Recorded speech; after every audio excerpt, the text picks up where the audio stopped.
Laos എന്ന കൊച്ചു രാജ്യത്തെ ലുവാങ് പ്രബാങ് നഗരത്തിൽ ഞാൻ സഞ്ചാരം തുടരുകയാണ്. രാവിലെ 11:30 ലുവാങ് പ്രബാങ് എയർപോർട്ടിൽ ഇറങ്ങി മുറി ബുക്ക് ചെയ്തിരിക്കുന്ന ഹോട്ടലിലേക്കുള്ള യാത്രയിലാണിപ്പോൾ. കേരളീയമായ ഭൂപ്രകൃതിയും കാലാവസ്ഥയുമുള്ള ഒരു നാട്.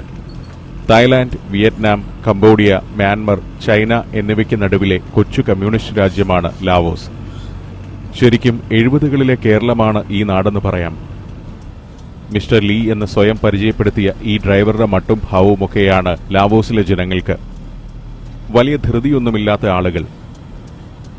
40 വർഷം മുൻപ് കേരളത്തിലുണ്ടായിരുന്ന അടിസ്ഥാന സൗകര്യങ്ങളൊക്കെ ഇവിടെ ഇപ്പോൾ എത്തിയിട്ടേയുള്ളൂ. ആധുനികമായ കാറുകളും മൊബൈൽ ഫോൺ കമ്പനികളുടെ പരസ്യങ്ങളും മാത്രമേ പുതിയ കാലത്തിൻ്റേതെന്ന് പറയാനുള്ളൂ. ചൈന, തായ്ലാന്റ്, ജപ്പാൻ എന്നിവിടങ്ങളിൽ നിന്ന് ഇറക്കുമതി ചെയ്യുന്ന വാഹനങ്ങളാണ് നിരത്തുകളിൽ. വലിയ കെട്ടിടങ്ങളില്ല. പഴയ നഗരഭാഗത്തേക്കാണ് പോകുന്നത്. നാംഖാൻ നദിക്ക് കുറുകെയുള്ള പാലം കടന്നു വേണം അവിടെയെത്താൻ. കലങ്ങിമറിഞ്ഞൊഴുകുകയാണ് നാംഖാൻ. മെക്കോങ്, നാംഖാൻ എന്നീ നദികൾക്കിടയിൽ ഒരു ഉപദ്വീപ് പോലെ കിടക്കുകയാണ് ലുവാങ് പ്രബാങ് നഗരം. ഒരു കാലത്ത് ലാവോസിന്റെ തലസ്ഥാനമായിരുന്നു ഈ നഗരം. 1980കളിൽ ശക്തിപ്പെട്ട ടൂറിസം വ്യവസായമാണ് ഈ നാടിന്റെ മുഖച്ഛായ മാറ്റിയത്. പുതിയ ഹോട്ടലുകൾ. സാധാരണ ടൂറിസ്റ്റുകളെ അത്ഭുതപ്പെടുത്തുന്ന കാഴ്ചകളോ സൗകര്യങ്ങളോ ഇവിടെയില്ല. തായ്ലൻഡിലേതുപോലെ നൈറ്റ് ക്ലബ്ബുകളുമില്ല. നിഷ്കളങ്കരായ മനുഷ്യരെയും അവരുടെ ജീവിതവുമാണ് ഇവിടെ കാണാനുള്ളത്. യുനെസ്കോ ലോക പൈതൃക സ്ഥാനങ്ങളുടെ പട്ടികയിൽ ഉൾപ്പെടുത്തിയിട്ടുള്ള നഗരമാണ് ലുവാങ് പ്രബാങ്. ഇവിടെ എത്തുന്ന ടൂറിസ്റ്റുകൾക്ക് കാണാനുള്ളതും പൈതൃക ചിഹ്നങ്ങൾ തന്നെ. കിങ് കിറ്റ് സലാത്ത് എന്ന തെരുവിൽ ഡ്രൈവർ വണ്ടി നിർത്തി. മുറി ബുക്ക് ചെയ്തിരിക്കുന്ന ചാങ് ഹോട്ടലിന്റെ മുന്നിൽ വാതിക്കൽ ഒരു യുവതി പ്രത്യക്ഷപ്പെട്ടു. അവൾ ആചാരപരമായി സ്വാഗതമോദി. പഴയ 2-3 കെട്ടിടങ്ങൾ ചേർത്ത് ഒരു ഹെറിറ്റേജ് ഹോട്ടലാക്കിയിരിക്കുകയാണ്. ഒരു നൂറ്റാണ്ടിന്റെ പഴക്കമുള്ള കച്ചവടപ്പുരയാണ് ചാങ് ഹോട്ടലിന്റെ ലോബി. അവിടമാകട്ടെ ഒരു പുരാവസ്തു മ്യൂസിയമാണെന്ന് തോന്നും. ചെക്ക് ഇൻ ചെയ്ത് മുറിയിലേക്ക് നടന്നു. ഇതൊരു ഹോട്ടലാണെന്ന് തോന്നില്ല. പഴയൊരു വീട്ടിൽ അതിഥിയായി എത്തിയ അനുഭവം. കേരളത്തിൽ പണ്ടുണ്ടായിരുന്ന അറയും നിരയും പോലുള്ള കെട്ടിടങ്ങൾ. മരക്കെട്ടിടങ്ങൾ കിഴക്കനേഷ്യൻ പാരമ്പര്യത്തിന്റെ ഭാഗമാണ്.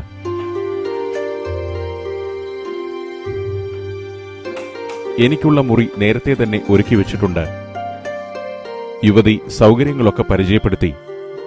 പിന്നെ മറ്റന്നാൾ നടക്കുന്ന ഒരാഘോഷത്തെക്കുറിച്ച് വാചാലയായി.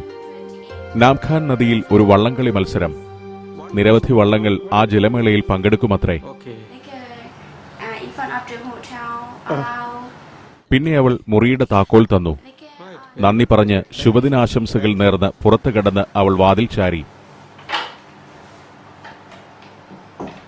ദീർഘയാത്രയുടെ ക്ഷീണത്തെ ഞാൻ ചെറിയൊരു മയക്കവും പിന്നെ ഒരു കുളിയും കൊണ്ട് മാറ്റിയെടുത്തു. 3:30 മുറിയിൽ നിന്നിറങ്ങി. ജോലി തുടരേണ്ടതുണ്ട്. ലുവാങ് പ്രബാങ്ങിൽ ചിത്രീകരിക്കേണ്ട സ്ഥലങ്ങളുടെ ഒരു ലിസ്റ്റ് പുറപ്പെടും മുൻപ് തന്നെ ഉണ്ടാക്കിയിട്ടുണ്ട്. അത് ഒരിക്കൽ കൂടി പരിശോധിച്ചു. പിന്നെ നേരം കളയാതെ ക്യാമറയുമെടുത്ത് ഹോട്ടലിൽ നിന്നും പുറത്തു കടന്നു. റോഡിനപ്പുറം നാംഖാൻ നദി. ഇതിലാണ് മറ്റന്നാൾ വള്ളംകളി നടക്കാൻ പോകുന്നത്. അന്ന് ഈ തീരം മുഴുവൻ ജനനിബിഡമാകുമെന്നാണ് ഹോട്ടലിലെ യുവതി പറഞ്ഞത്. പഴയ കെട്ടിടങ്ങൾ അതിരിടുന്ന വൃത്തിയുള്ള പാത നീണ്ടുപോകുന്നു. വൈകുന്നേരത്തിന്റെ ഗ്രാമീണ ദൃശ്യങ്ങൾ കേരളത്തെ ഓർമ്മയിലെത്തിക്കുന്നു. ഈ വണ്ടിയും യാത്രക്കാരിയുടെ തൊപ്പിയുമൊക്കെയാണ് കേരളമല്ലെന്ന് വ്യക്തമാക്കുന്നത്. പിന്നെ ഓട്ടോറിക്ഷയ്ക്ക് ബൈക്കിൽ ജനിച്ച ടുക് ടുക് എന്ന ഈ വാഹനവും. തായ്ലാന്റിലും കംബോഡിയയിലും വിയറ്റ്നാമിലുമൊക്കെ ഞാൻ ഈ വാഹനം മുൻപ് കണ്ടിട്ടുണ്ട്. ബൈക്കിന്റെ മുൻവശവും ഓട്ടോറിക്ഷയുടെ പിൻവശവും കൂടിച്ചേർന്ന വിചിത്രരൂപി. ആറ്റിലേക്ക് ഇറക്കിക്കെട്ടിയ പ്ലാറ്റ്ഫോമുകളിൽ ഓപ്പൺ എയർ റെസ്റ്റോറന്റുകൾ. ടൂറിസ്റ്റുകളെ ലക്ഷ്യം വെക്കുന്നവയാണ് ഇതൊക്കെ. എന്നാൽ ഇത്തരം കടകൾ സാധാരണക്കാരായ ഇവിടുത്തെ നിവാസികൾക്ക് വേണ്ടിയുള്ളതാണ്. ലുവാങ് പ്രബാങ്ങിലെ ഇത്തരം പഴയ കെട്ടിടങ്ങളൊക്കെ ഹോട്ടലുകളായി കഴിഞ്ഞു. പരമ്പരാഗത ഭവനങ്ങളായിരുന്നു ഇതൊക്കെ. പൈതൃകസ്ഥാന പദവിയും ടൂറിസവും പഴയ നഗരത്തിന്റെ മുഖച്ഛായ തന്നെ മാറ്റുകയാണ്. നഗരത്തിന്റെ ഏതു കോണിലും ഇത്തരമൊരു ബുദ്ധവിഹാരവും കാണാം. സായാഹ്ന വേലിൽ ഗ്രാമീണമായ ഈ സ്വച്ഛത അനുഭവിച്ചു നിൽക്കുന്നത് രസമാണ്. അപരിചിതത്വം ഏതുമില്ലാതെ ഇങ്ങനെ സൈക്കിളിൽ കടന്നു പോകുന്ന ബാക്ക് പാക്കർ ടൂറിസ്റ്റുകളെ നിരത്തുകളിൽ എവിടെയും കാണാം. കെട്ടിടത്തിന്റെ താഴത്തെ നിലയിൽ പലചരക്ക് കടയും മുകളിൽ പാർട്ടി ഓഫീസും പ്രവർത്തിക്കുന്നു. നമ്മുടെ നാട്ടിൻ പുറങ്ങളിലേതുപോലെ. ഇംഗ്ലീഷ് കഷ്ടിച്ചെറിയുന്ന ഒരാളെ പരിചയപ്പെട്ടു. വാൻസി. സ്ഥലങ്ങൾ പരിചയപ്പെടുത്താൻ നാളെ കൂടെ വരാമോ എന്ന് ചോദിച്ചപ്പോൾ വാൻസി മറ്റൊരാളെ വരുത്തി. ബോൺല ടൂർ ഗൈഡാണ്. ഒരു ദിവസത്തേക്ക് $100 ഇവൻ ആവശ്യപ്പെട്ടത്. അത് വളരെ കൂടുതലാണെങ്കിലും ഞാൻ സമ്മതിച്ചു. നഗരത്തിന്റെ ഒരു മാപ്പ് ഇന്ന് തന്നെ എനിക്ക് കിട്ടണം. അത് ഉടനെ സംഘടിപ്പിച്ചു തരാമെന്ന് പറഞ്ഞ് ബോൺല മുന്നിൽ നടപ്പു തുടങ്ങി. നാംഖാൻ നദിക്കരയിൽ നിന്നും ഇപ്പോൾ മെക്കോങ് നദിയുടെ തീരത്തെത്തിയിരിക്കുന്നു. നമ്മുടെ ചാലിയാറിന്റെയോ വളപട്ടണം പുഴയുടെയോ തീരത്തുകൂടി നടക്കുന്ന ഒരനുഭവം. ബോൺല ആദ്യം കയറി ചെന്നത് ഒരു പലചരക്ക് കടയിലേക്കാണ്. നഗരമാപ്പൊന്നും അവിടെയില്ല. തൊട്ടടുത്ത് തന്നെ സാമാന്യം വലിയ ഒരു ഹോട്ടലുണ്ട്. Mekong river view hotel.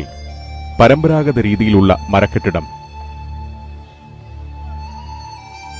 അവിടെ നിന്നും ബോൺല മാപ്പ് സംഘടിപ്പിച്ചു. വിലയായി $5 എന്നോട് വാങ്ങുകയും ചെയ്തു. നാംഖാൻ തീരത്തുകൂടി നടന്ന് മെക്കോങ് നദിക്കര പിന്നിട്ട് സിസവാങ് സോങ് എന്ന തെരുവിലെത്തണം. നാഷണൽ മ്യൂസിയവും മറ്റും അവിടെയാണ്. മ്യൂസിയത്തിനടുത്തു തന്നെയാണ് ലുവാങ് പ്രബാങ്ങിലെ പ്രസിദ്ധമായ നൈറ്റ് മാർക്കറ്റുള്ള തെരുവ്. ഈ ചരിത്ര നഗരത്തിന്റെ ഹൃദയഭാഗം ഇതാണ്. നാളെ രാവിലെ 8:30 തന്നെ എന്നെ കൂട്ടിക്കൊണ്ടു പോകാൻ ഹോട്ടലിൽ വരാമെന്ന് ഉറപ്പു നൽകി ബോൺല യാത്ര പറഞ്ഞു. വെയിൽ ചായുന്ന വഴിയിൽ സഞ്ചാരി പെണ്ണുങ്ങളുടെ അലസഗമനം. മസാജ് പാർലറും പാരമ്പര്യ വൈദ്യശാലയുമൊക്കെയായി മാറിക്കഴിഞ്ഞ പഴയ കെട്ടിടങ്ങളുടെ മുന്നിലൂടെ ഞാൻ നടത്തം തുടർന്നു. ഈ നടപ്പിൽ ലാവോസിന്റെ ഗ്രാമീണ ജീവിതവും കാണാം. വിൽപ്പനക്കാരി ടൂറിസ്റ്റുകൾക്ക് വിൽക്കാൻ വെച്ച പെയിന്റിങ്ങുകൾ തിരികെ എടുത്തു തുടങ്ങി. ഏതോ പ്രാദേശിക കലാകാരൻ വരച്ച ചിത്രങ്ങൾ. അതിനൊക്കെ ഒരു ലാവോസ് ടച്ചുണ്ട്. ബുദ്ധപാരമ്പര്യത്തിന്റെ സ്വാധീനവും.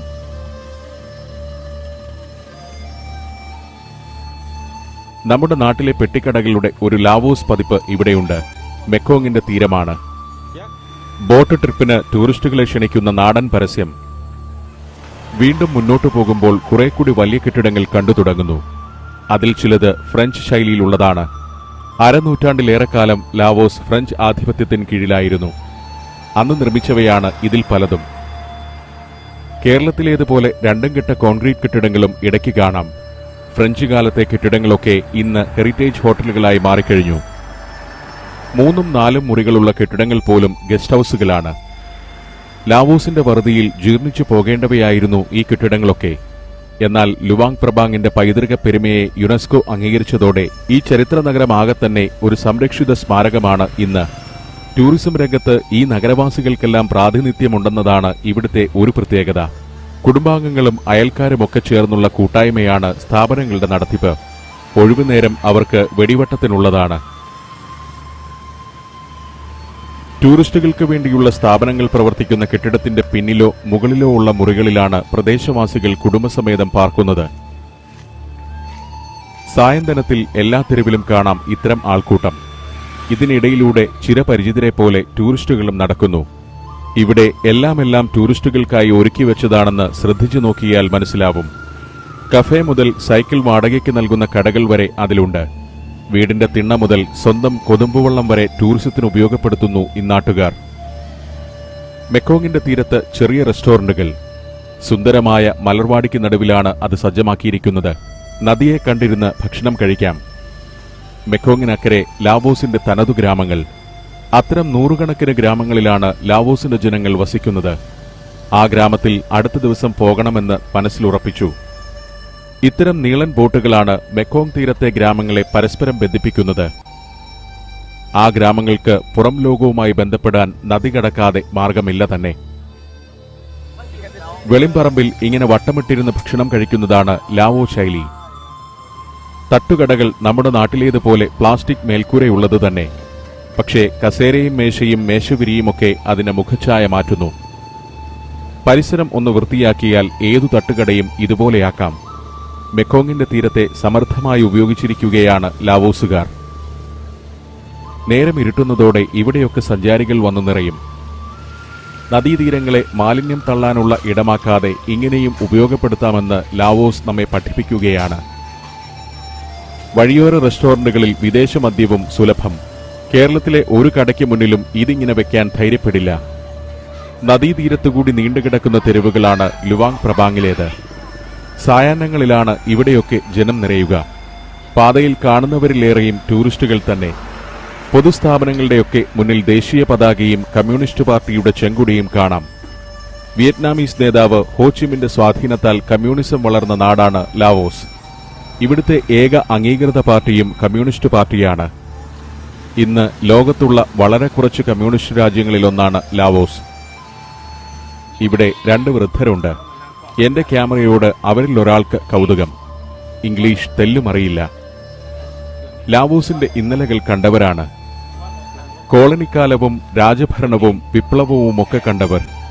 ഇദ്ദേഹം എയർ, ഇത് കെൻ. 2 പേരും കമ്മ്യൂണിസ്റ്റ് പാർട്ടിക്കാരാണ്. ഞാൻ എന്റെ ഭാഷയിലും അവർ അവരുടെ ഭാഷയിലും കുറച്ചുനേരം സംസാരിച്ചു. അവരോട് യാത്ര പറഞ്ഞ് എത്തിയത് ഒരു ജംഗ്ഷനിലാണ്. ലുവാങ് പ്രബാങ്ങിലെ പ്രധാനപ്പെട്ട ജംഗ്ഷനാണ് ഇത്. നമ്മുടെ നാട്ടിൻ പുറത്തെ ഒരു അങ്ങാടി പോലെ തന്നെയുണ്ട്. ഈ സ്വച്ഛതയാണ് വിദേശ സഞ്ചാരികളെ ലുവാങ് പ്രബാങ്ങിലേക്ക് ആകർഷിക്കുന്നത്. പൗരാണികതയുടെ നിറമുള്ള 2 നില കെട്ടിടങ്ങൾ, മിക്കതും മരം കൊണ്ട് പണിതവ തന്നെ. ഈ കെട്ടിടങ്ങളൊക്കെ പാരമ്പര്യത്തനിമയോടെ ഇങ്ങനെ നിലനിർത്തി സംരക്ഷിക്കുകയാണ് യുനെസ്കോയുടെ പദ്ധതി. നേരം സന്ധ്യയാവുന്നു. പൊതുസ്ഥലത്ത് 4 ആളുകളെ കണ്ടിരുന്നേ ഭക്ഷണം കഴിക്കൂ എന്ന് ലാവോസുകാർക്ക് നിർബന്ധമുണ്ടെന്ന് തോന്നും. ഇതാ കുറെ പേർ കുടുംബസമേതം ഇവിടെ ഭക്ഷണം കഴിച്ചിരിക്കുന്നു. കുടുംബസദസ്സിൽ ബിയറൊക്കെ സാധാരണം. പന്തൽ ചുവട്ടിൽ കരകൗശല വസ്തുക്കൾ നിരത്തിവെച്ചിരിക്കുന്നിടത്തേക്കാണ് നടന്നെത്തിയത്. ലുവാങ് പ്രബാങ്ങിലെ നൈറ്റ് മാർക്കറ്റിന്റെ ഒരറ്റമാണ് ഇത്.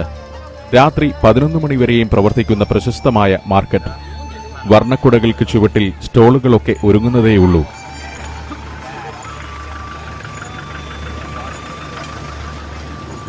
ലുവാങ് പ്രബാങ്ങിന്റെ പഴയ നഗരത്തിലെ ഏറ്റവും പ്രധാന സ്ട്രീറ്റ് ഇതാണ്. നൈറ്റ് മാർക്കറ്റ് ഇവിടുത്തെ ഒരു പ്രധാന കാഴ്ച തന്നെയാണെന്ന് വായിച്ചറിഞ്ഞിട്ടുണ്ട്. പക്ഷേ അത് സജീവമാകാൻ ഇനിയും സമയമെടുക്കും. അതിനാൽ തെരുവിന്റെ മറ്റു കാഴ്ചകളിലേക്ക് പോകാൻ ഞാൻ തീരുമാനിച്ചു. തെരുവിന്റെ പ്രൗഢമായൊരു ഭാഗമാണിത്. മണി എക്സ്ചേഞ്ച്, ടൂർ ബുക്കിംഗ് ഓഫീസുകൾ എന്നിവയൊക്കെ ഇവിടെയാണ്. അതിനാൽ സന്ധ്യയാവുന്നതോടെ സായിപ്പുമാരുടെ തിരക്ക് തുടങ്ങും. നെറ്റ് കഫേയും ATMും ലോണ്ടറിയും അന്വേഷിച്ചു വരുന്നവർ, വിവിധ ടൂറുകൾ ബുക്ക് ചെയ്യാൻ വരുന്നവർ, അങ്ങനെ പലരും. ഈ സമയത്താണ് ലഘുഭക്ഷണ വിൽപ്പനയും മറ്റുമായി നാട്ടുകാരും ഇവിടെ നിറയുക. ഇന്നത്തെ കച്ചവടത്തിനൊരുങ്ങുന്ന വ്യാപാരികൾ. സാമഗ്രികളൊക്കെ നിരത്തി തുടങ്ങുന്നതേയുള്ളൂ പലരും. നൈറ്റ് മാർക്കറ്റിൽ ആൾത്തിരക്ക് തുടങ്ങുമ്പോഴേക്കും അല്പം ഭക്ഷണം കഴിച്ചു വരാമെന്ന് ഞാൻ തീരുമാനിച്ചു. ഒരു ഏർലി ഡിന്നറാകാം. ഇന്നുച്ചയ്ക്ക് കാര്യമായി ഒന്നും കഴിച്ചിട്ടില്ല. ആറ്റുതീരത്തെ ഈ റെസ്റ്റോറന്റ് നേരത്തെ തന്നെ കണ്ടുവച്ചിരുന്നു.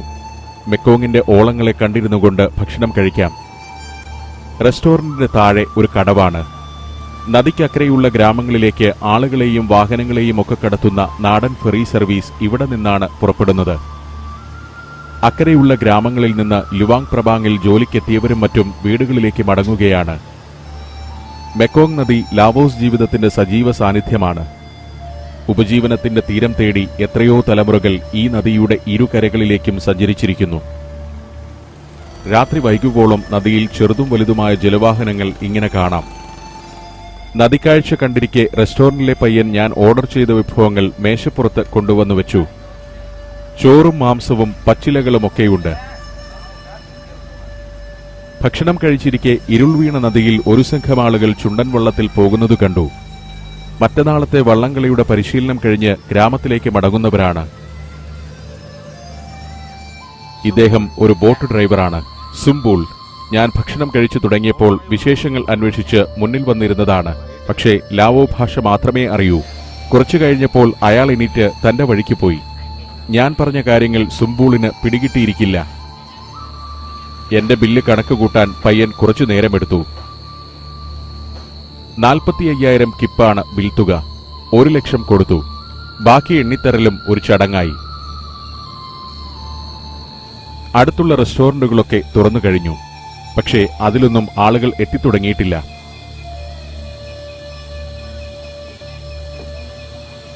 നൈറ്റ് മാർക്കറ്റ് ഉണർന്നു കഴിഞ്ഞു. പന്തൽ ചുവട്ടിലെ ദീപപ്രഭയിൽ വിപണന വസ്തുക്കൾ നിരന്നിരിക്കുന്നു. തുണിയും പരവതാനിയും വർണ്ണക്കുടകളുമെല്ലാമുണ്ട്. ലാവോസിൽ ഏറ്റവുമധികം കരകൗശല വസ്തുക്കൾ ഒരുമിച്ച് കാണാനാവുക ഈ മാർക്കറ്റിലാണ്. താരതമ്യേന കുറഞ്ഞ വിലയുമാണ് ഇവിടെ. പകൽ നേരത്ത് വാഹന തിരക്കാർന്ന ഒരു തെരുവാണിത്. രാത്രിയിൽ ഗതാഗതം നിരോധിച്ച് ഇവിടം മാർക്കറ്റായി മാറുന്നു. ഗ്രാമങ്ങളിലെ വീടുകളിലും പടിശാലകളിൽ നിന്നുമാണ് ഇവയെല്ലാം എത്തുന്നത്. ഗ്രാമീണർ തങ്ങളുടെ ഉൽപ്പന്നങ്ങൾ നേരിട്ട് കൊണ്ടുവന്ന് ഇവിടെ വിൽപ്പനയ്ക്ക് വയ്ക്കുകയാണ്. പകൽ നേരത്ത് ഈ വിൽപ്പനക്കാരൊക്കെ തുണിനെയ്ത്തിലും കരകൗശല വസ്തുക്കളുടെ നിർമ്മാണത്തിലുമായിരിക്കും. ഉൾഗ്രാമങ്ങളിലെ ആളുകൾക്ക് പോലും ടൂറിസത്തിന് ഗുണഫലം അനുഭവിക്കാനാവുന്നു എന്നതാണ് ഇതിന്റെ ഒരു നേട്ടം. രാവിൽ വിടരുന്ന വർണ്ണങ്ങളുടെ ഒരു ലോകമാണിത്. തുണി മാത്രമല്ല, പോഴ്സ്ലിൻ, കൊമ്പ് എന്നിവ കൊണ്ടുള്ള കരകൗശല ഉൽപ്പന്നങ്ങളും ഇവിടെ വാങ്ങാൻ കിട്ടും. ഒന്നും വാങ്ങുന്നില്ലെങ്കിലും ഈ മാർക്കറ്റ് രാത്രി വെളിച്ചത്തിൽ ഇങ്ങനെ കണ്ടു നടക്കുന്നത് തന്നെ ടൂറിസ്റ്റുകൾക്ക് ഒരു അനുഭവമാണ്. പാതയാകെ നിറഞ്ഞ് 4 നിരകളായാണ് സ്റ്റാളുകൾ. 300ഓളം കച്ചവടക്കാരുണ്ട് ഇവിടെ. ഇൻഡോ ചൈന മേഖലയിൽ കാണുന്ന ആ വിശിഷ്ട ലഹരി വിഭവം ഇവിടെയുമുണ്ട്. Snake wine. പാമ്പുകൾ പലതരം. പാമ്പിനെയും തേളിനെയും ഒക്കെ ഇട്ടുവച്ച് വാറ്റുചാരായത്തിന് വീര്യവും ഔഷധഗുണവും ഏറുമെന്ന് ഇവരുടെ സാക്ഷ്യം. വൈവിധ്യമാർന്ന വസ്തുക്കളുടെ മാർക്കറ്റ്. ബാഗ്, തുണി, ചെരുപ്പ്, പരവതാനി, മേശവിരി, കളിപ്പാട്ടങ്ങൾ, ഔഷധങ്ങൾ, ആഭരണങ്ങൾ എന്നിങ്ങനെ എന്തും ഇവിടെ ലഭിക്കും. എല്ലാ ദിവസവും നല്ല കച്ചവടം നടക്കുന്നുണ്ട് ഈ നൈറ്റ് മാർക്കറ്റിൽ. റെസ്റ്റോറന്റുകളിൽ ഭക്ഷണം കഴിച്ചിരിക്കുന്ന സായിപ്പുമാർ പുറത്തിറങ്ങാൻ ഇനിയും നേരമെടുക്കും. അവർ കൂട്ടത്തോടെ എത്തുമ്പോഴാണ് ഈ മാർക്കറ്റ് സജീവമാവുക. ലാവോസിന്റെ കരകൗശല ഉൽപ്പന്ന വ്യവസായം ഇപ്പോൾ വഴിത്തിരിവിലാണ്. ഉൽപ്പന്നങ്ങളുടെ വൻതോതിലുള്ള കയറ്റുമതിയുടെ ബുക്കിംഗ് സെന്ററായി ഈ നൈറ്റ് മാർക്കറ്റ് മാറിക്കൊണ്ടിരിക്കുകയാണ്. 2003 സ്ഥാപിതമായ ലുവാങ് പ്രബാങ് ഹാൻഡിക്രാഫ്റ്റ് അസോസിയേഷൻ എന്ന സംഘടന ഉൽപ്പന്ന കയറ്റുമതിക്കായി വിപുലമായ പദ്ധതികളാണ് ആവിഷ്കരിച്ച് നടപ്പാക്കുന്നത്. നൈറ്റ് മാർക്കറ്റിലെ വിൽപ്പനക്കാരിൽ ഭൂരിഭാഗവും അസോസിയേഷനിലെ അംഗങ്ങളാണ്. വ്യവസായ യൂണിറ്റുകളിലെ ഉൽപാദനക്ഷമത വർദ്ധിപ്പിക്കുന്നതിനുള്ള പരിശീലനങ്ങളൊക്കെ അസോസിയേഷൻ നൽകിവരുന്നുണ്ട്. ടൂറിസം സെന്ററുകളിലെ വ്യാപാരികളുടേതായ അത്യാർത്തി ഇല്ല എന്നതാണ് ഇവിടുത്തെ കച്ചവടക്കാരുടെ ഒരു ഗുണം. ലാവോസിലെത്തുന്ന സഞ്ചാരികളിൽ വലിയൊരു ശതമാനവും ബാക്ക് പാക്കർ ടൂറിസ്റ്റുകളാണ്. ചുരുങ്ങിയ ചെലവിൽ യാത്ര നടത്തുന്നവർ.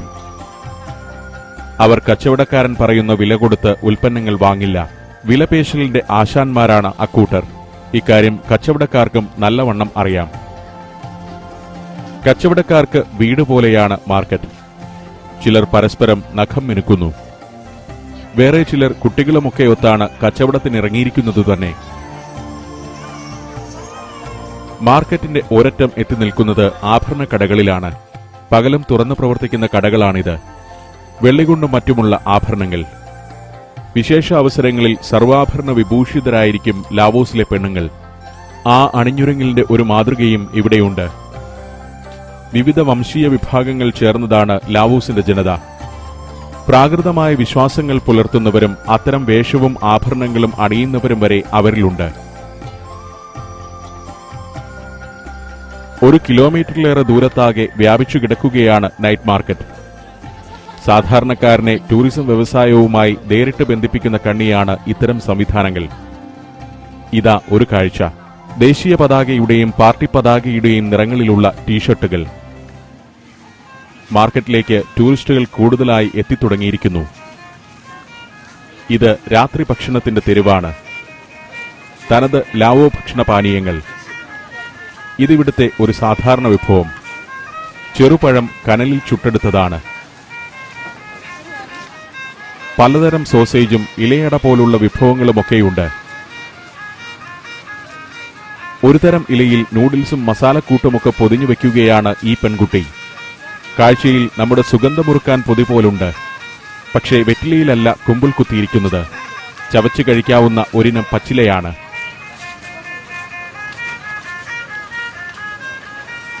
ഇത് വേറൊരു വിഭവം. നമ്മുടെ ഉണ്ണിയപ്പത്തിന്റെ അനുജത്തിയാണെന്ന് തോന്നും. അപ്പച്ചട്ടിക്കെല്ലാം സാമ്യമുണ്ട്. 2 ഉണ്ണിയപ്പങ്ങൾ പരസ്പരം ഒട്ടിച്ചു ചേർത്താണ് വിൽപ്പന. ഒരെണ്ണം ഞാനും വാങ്ങി. അസാമാന്യ രുചിയാണതിന്. 1000 കിപ്പാണ് ഒരു ഉണ്ണിയപ്പത്തിന്റെ വില. 10,000 കണക്കിന് കിപ്പിനാണ് ആളുകൾ അത് വാങ്ങിക്കൊണ്ടു പോകുന്നത്. ഒരു തെരുവ് മുഴുവൻ ഭക്ഷണശാലകൾ. കച്ചവടക്കാരെല്ലാം സ്ത്രീകളാണ്. നാളെ ആകട്ടെ രാത്രി ഭക്ഷണം ഈ തെരുവിൽ നിന്നാകാമെന്ന് തീരുമാനിച്ചു.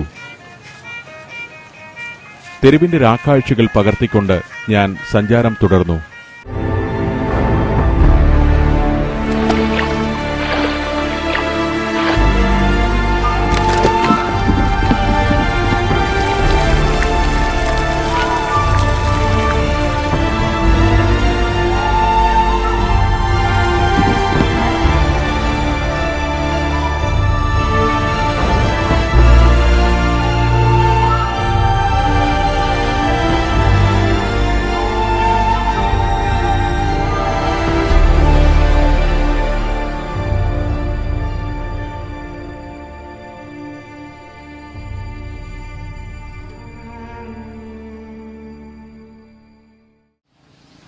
ലുവാങ് പ്രബാങ്ങിലെ രണ്ടാം ദിനം. വെയിൽ പരക്കുന്നതേയുള്ളൂ. ചാങ് ഹെറിറ്റേജ് ഹോട്ടലിൽ ഗൈഡിനെ കാത്തിരിക്കുകയാണ് ഞാൻ. 8:30 സ്ലോ മോഷനിൽ അവനെത്തി. പ്രഭാത വന്ദനത്തോടെ. ബോൺല. ലാവോസുകാരുടെ സ്വതസിദ്ധമായ അലസതയുടെ പ്രതീകമാണ് ബോൺല. ഇന്ന് പോകേണ്ട സ്ഥലങ്ങളെക്കുറിച്ച് ഞങ്ങൾ ചർച്ച ചെയ്തു. പിന്നെ തീരുമാനിച്ചുറപ്പിച്ച സ്ഥലങ്ങൾ അവനെക്കൊണ്ട് തന്നെ ഒന്നുകൂടി പറയിച്ചു. പക്ഷേ ബോൺലയുടെ മനസ്സിപ്പോഴും നാളെ നാംഖാൻ നദിയിൽ നടക്കുന്ന വള്ളംകളിയിലാണ്. ലുവാങ് പ്രബാങ്ങിലെ ഏതൊരാളുടെയും ആവേശമാണത്. ഞങ്ങൾ ഹോട്ടലിൽ നിന്നിറങ്ങി. ഇന്നലെ ഞാൻ നടന്ന തെരുവുകൾ. തലച്ചുമടുമായി പോകുന്നവർ ക്ഷീണമകറ്റാൻ കൂടകൾ ഇറക്കി തൂക്കിയിടുക ഇതിലാണെന്ന് ബോൺല. സിസവാങ് വോങ് തെരുവിലേക്കാണ് ഞങ്ങൾ ആദ്യം പോകുന്നത്. പല പ്രായക്കാരായ ബുദ്ധസന്യാസികളെ ഈ തെരുവുകളിൽ എവിടെയും കാണാം.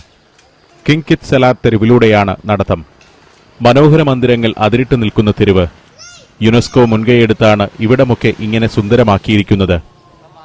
നദീതീരത്ത് കാണുന്ന ആളുകളൊക്കെ നാളെ നടക്കുന്ന വള്ളംകളിയുടെ ആഘോഷ മൂഡിലാണ്. നാലാൾ കൂടുന്നിടത്തൊക്കെ ചർച്ചയും അതുതന്നെ. $100 കൂലി വാങ്ങുന്ന ടൂർ ഗൈഡായ ബോൺല മനോരാജ്യത്തിൽ മുഴുകി മുൻപേ നടന്നു പോകുന്നു. ലുവാങ് പ്രബാങ്ങിന്റെ പ്രധാന തെരുവായ സിസവാങ് വോങ് സ്ട്രീറ്റ് ഇതാണ്. രാജാവിന്റെ പേരിലുള്ള രാജപാത. പാരമ്പര്യ തനിമയുള്ള ഇരുനില കെട്ടിടങ്ങളുടെ നിര. ഫ്രഞ്ച് ഭരണകാലത്തെ പ്രധാന തെരുവും ഇതുതന്നെയായിരുന്നു. ഉന്തുവണ്ടിയിൽ ഉപ്പിലിട്ട ഫലങ്ങളുമായി കച്ചവടത്തിന്റെ ഒരു ദിനത്തിലേക്കിറങ്ങുന്ന ഒരാൾ. സിസവാങ് വോങ്ങിന്റെ പ്രഭാതം ഇങ്ങനെയൊക്കെയാണ്. വില കൂടിയ കാറും വില കുറഞ്ഞ ടുക്ടുക്കുമൊക്കെ ഈ നിരത്തിന്റെ സാന്നിധ്യം. തെരുവിൽ നിന്നും ഒരു ക്ഷേത്രനടയിലേക്കാണ് ബോൺല എന്നെ നയിക്കുന്നത്. സിയങ് തോങ് എന്ന പ്രസിദ്ധമായ ആ ദേവാലയത്തിന്റെ ധവളിമയാർന്ന പടിപ്പുര മുന്നിൽ കാണാം. സുവർണ നഗരം എന്നാണ് സിയങ് തോങ് എന്ന വാക്കിന്റെ അർത്ഥം. ലുവാങ് പ്രബാങ്ങിലെ മാത്രമല്ല ലാവോസിലെ തന്നെ ഏറ്റവും മനോഹരമായ ബുദ്ധക്ഷേത്രങ്ങളിലൊന്നാണ് വാറ്റ് സിയങ് തോങ്. തിരുവിതാംകൂർ രാജകുടുംബത്തിന് പത്മനാഭസ്വാമി ക്ഷേത്രം എന്ന പോലെ ലുവാങ് പ്രബാങ്ങിലെ രാജവംശത്തിന്റെ ആസ്ഥാന ക്ഷേത്രമായിരുന്നു ഇത്. ലുവാങ് പ്രബാങ്ങിന് പൈതൃക സ്ഥാനപദവി ലഭിച്ചതിൽ ഈ ക്ഷേത്രത്തിനും വലിയ പങ്കുണ്ട്. ക്ഷേത്ര സന്ദർശനത്തിന് 20,000 കിപ്പിന്റെ ടിക്കറ്റ് വേണം. ബോൺലയെ ടിക്കറ്റ് എടുക്കാൻ വിട്ട് ഞാൻ ക്ഷേത്രക്കാഴ്ചകൾ പകർത്തി തുടങ്ങി. നിരവധി മന്ദിരങ്ങളുടെ ഒരു കോംപ്ലക്സ് ആണ് വാറ്റ് സിയങ് തോങ്. പ്രധാന ക്ഷേത്രം, ബുദ്ധഭിക്ഷുക്കളുടെ താമസസ്ഥലം, ചെറുതും വലുതുമായ സ്തൂപങ്ങൾ എന്നിവയൊക്കെ ഇവിടെയുണ്ട്. ചുവരിൽ മുഴുവൻ കൊത്തുപണികളോട് കൂടിയ ഒരു കെട്ടിടം ഇതാ. റോയൽ ഫ്യൂണററി കാരിയേജ് ഹൌസ് ആണിത്. രാമായണ രംഗങ്ങളാണ് കൊത്തുപണികളിൽ. രാമലക്ഷ്മണന്മാരും സീതയുടെ അഗ്നിശുദ്ധിയുമൊക്കെ ഇതിലുണ്ട്. നൂറ്റാണ്ടുകളുടെ പഴക്കമുള്ള ദാരുശില്പങ്ങൾ. രാമരാവണ യുദ്ധമൊക്കെ ഇതിൽ വിഷയമാണ്.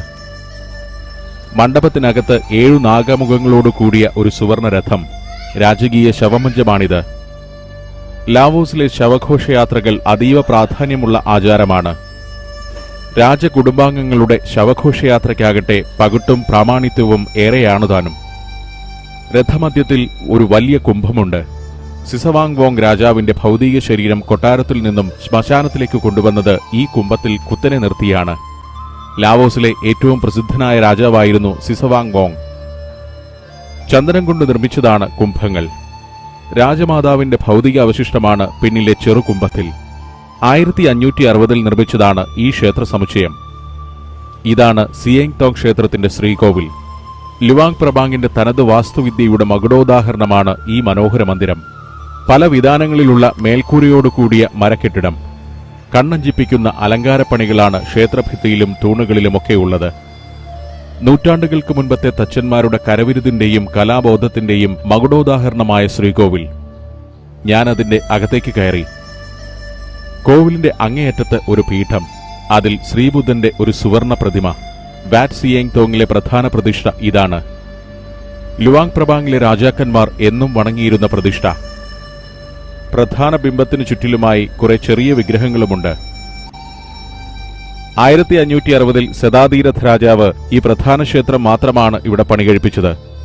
തന്റെ പൂർവികനായ ചന്ദപനീത് എന്ന രാജാവിന്റെ ഓർമ്മയ്ക്കായിട്ടായിരുന്നു ക്ഷേത്ര നിർമ്മാണം. ലാവോ ഇതിഹാസങ്ങളിലെ വീരനാണ് ചന്ദപനീത്. സിയേങ് തോങ് ക്ഷേത്രോത്ഭവത്തിന് കാരണക്കാരനായ ചന്ദപനീത് 8-ാം നൂറ്റാണ്ടിലാണ് ജീവിച്ചിരുന്നതെന്നാണ് വിശ്വാസം. പ്രധാന ശ്രീകോവിലിനു ചുറ്റും ഉപക്ഷേത്രങ്ങളും സ്തൂപങ്ങളുമൊക്കെ കാണാം. 16-ാം നൂറ്റാണ്ട് മുതൽ 20-ാം നൂറ്റാണ്ടിൽ വരെ പണിതവ ഇക്കൂട്ടത്തിലുണ്ട്. ലുവാങ് പ്രബാങ്ങിലെ ഒരു വെറ്റില കച്ചവടക്കാരനായിരുന്നത്രേ ചന്ദപനീത്. തന്റെ വീരപരാക്രമങ്ങളിലൂടെ ലുവാങ് പ്രബാങ്ങിലെ രാജാവായി അദ്ദേഹം മാറിയെന്നാണ് ഐതിഹ്യകഥ. ഈ കഥയ്ക്ക് ചരിത്രപരമായ പിൻബലമൊന്നും ഇതുവരെ കണ്ടെത്താനായിട്ടില്ല. തൂങ്ങിക്കിടക്കുന്ന മരമണികളെക്കുറിച്ച് ബോൺല വാചാലനാവുന്നു. ഇവിടെ വലിയൊരു കെട്ടിടമുണ്ട്. ക്ഷേത്രത്തിലെ സത്രമാണിത്. വള്ളംകളി കാണാനായി വന്നിരിക്കുന്നവർ നേരത്തെ തന്നെ സത്രത്തിൽ സ്ഥലം പിടിച്ചിട്ടുണ്ടെന്ന് ബോൺല. മറ്റൊരു കവാടത്തിലൂടെ ഞങ്ങൾ സിയേങ് തോങ് ക്ഷേത്രത്തിൽ നിന്നും തെരുവിലേക്കിറങ്ങി. സിസവാങ് വോങ് സ്ട്രീറ്റിന് സമാന്തരമായി കിടക്കുന്ന മറ്റൊരു പുരാതന തെരുവാണിത്. ഇന്നത്തെ പട്ടണ ജീവിതം ഈ തെരുവിൽ കണ്ടറിയാം. ബോൺലയ്ക്ക് ഒരു പ്രത്യേക സ്വഭാവമുണ്ട്. ഏത് കട കണ്ടാലും അവിടെ ചാടിക്കയറും. കുറച്ചു നടക്കാൻ എന്തെങ്കിലും വാങ്ങി കയ്യിൽ വെക്കുകയും ചെയ്യും. സ്ത്രീകൾ നടത്തുന്ന കടയാണെങ്കിൽ ഇതാണ് സ്ഥിതി. വെടിവട്ടവുമായി 5-6 പെണ്ണുങ്ങൾ തിണ്ണയിലുണ്ടാവും. അടുപ്പിൽ എന്തോ തിളയ്ക്കുന്നു. അതിന്റെ പേര് പെണ്ണുങ്ങൾ പറഞ്ഞത് എനിക്ക് മനസ്സിലായില്ല. കാനോം എന്ന പലഹാരമാണ് ബോൺല വാങ്ങിയിരിക്കുന്നത്. ചോറ് പരത്തി ഉണക്കി വറുത്തെടുത്തതാണ് സംഗതി. ലാവോസുകാരുടെ ഇഷ്ടവിഭവമാണിത്. 2000 കിപ്പാണ് ആ റൈസ് കേക്കിന്റെ വില. അഗ്രഹാരങ്ങളുടെ ശൈലിയാണ് ഈ തെരുവുകൾക്കെന്ന് എനിക്ക് തോന്നി. ലുവാങ് പ്രബാങ്ങിന്റെ പല ഭാഗത്തും തെരുവുകൾ ഇങ്ങനെയാണ്. തനി ഫ്രഞ്ച് ശൈലിയിലുള്ള കെട്ടിടങ്ങളും ഇവിടെയുണ്ട്. ഫ്രഞ്ച് കൊളോണിയൽ കാലത്തിന്റെ ശേഷിപ്പാണിത്. അരനൂറ്റാണ്ട് കാലമാണ് ഫ്രഞ്ചുകാർ ലാവോസിനെ ഭരിച്ചത്.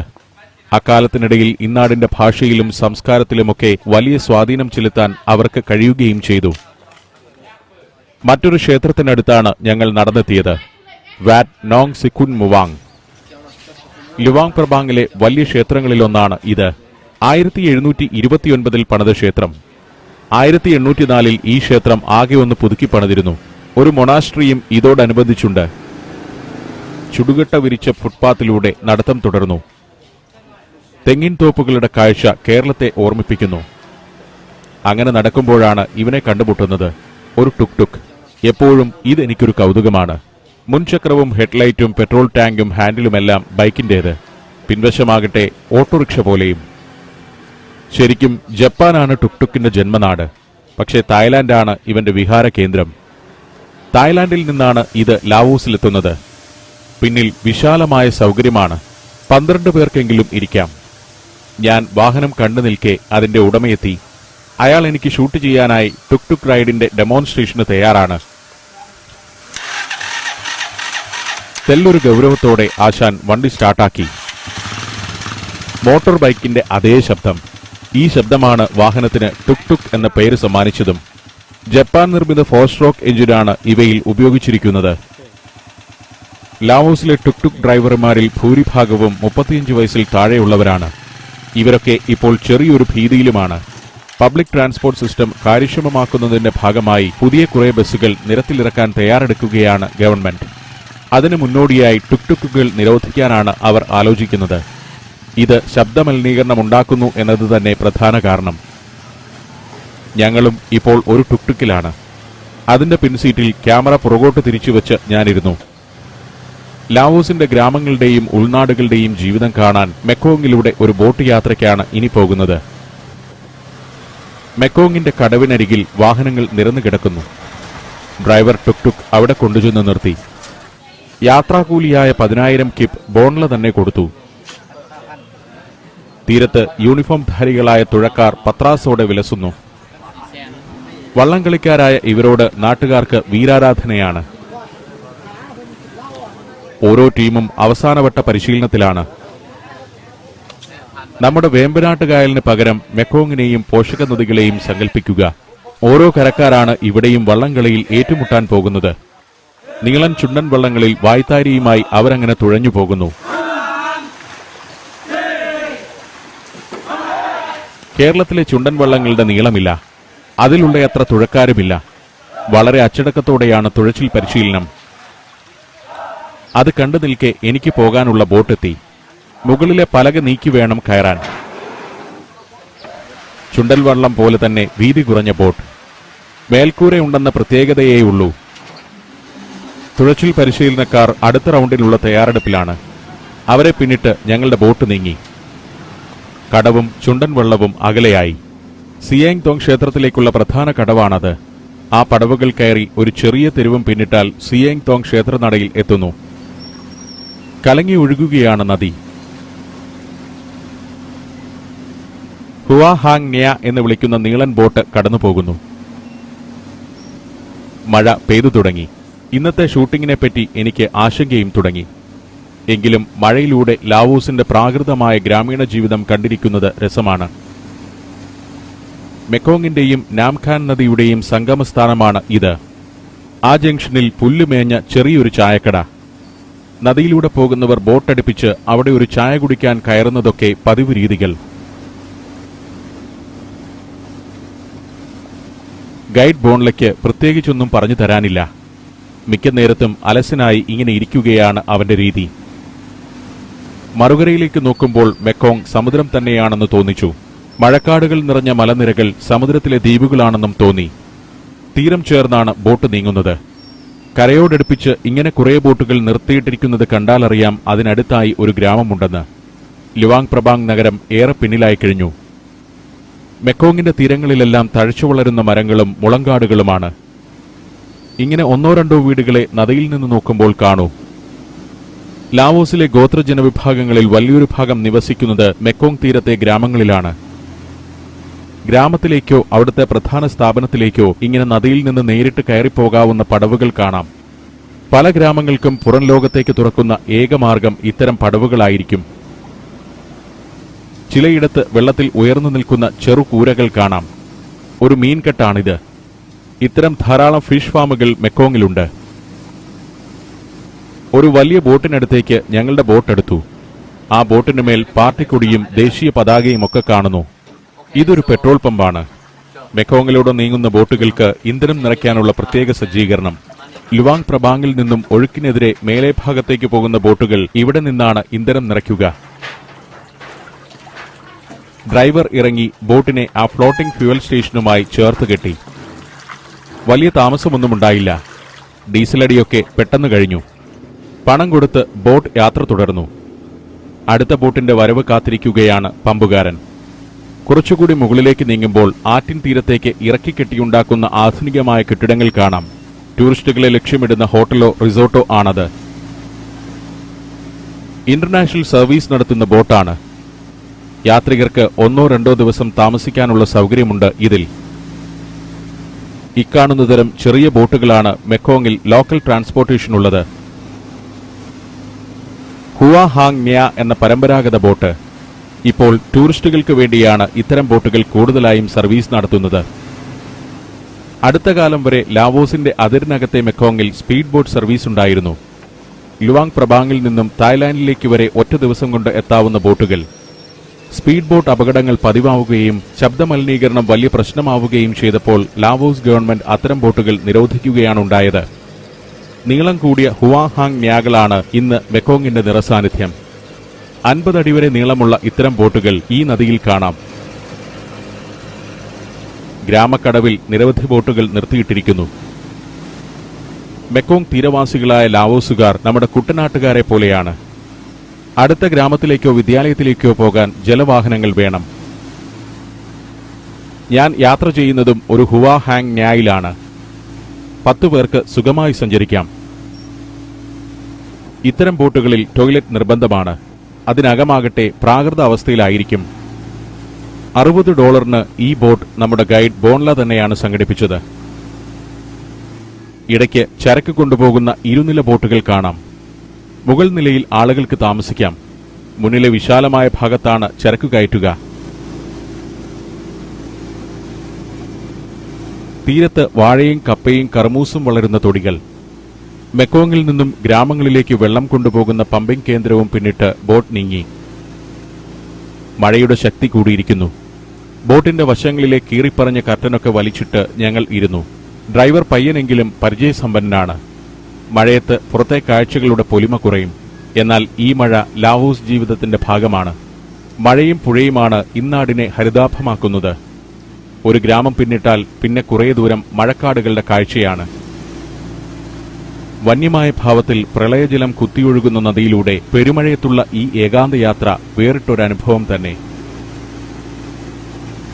മെക്കോങ്ങിന്റെ ഇരുകരകളിലും മലനിരകളാണ്. തീരത്തോട് ചേർന്ന് ഗ്രാമങ്ങൾ.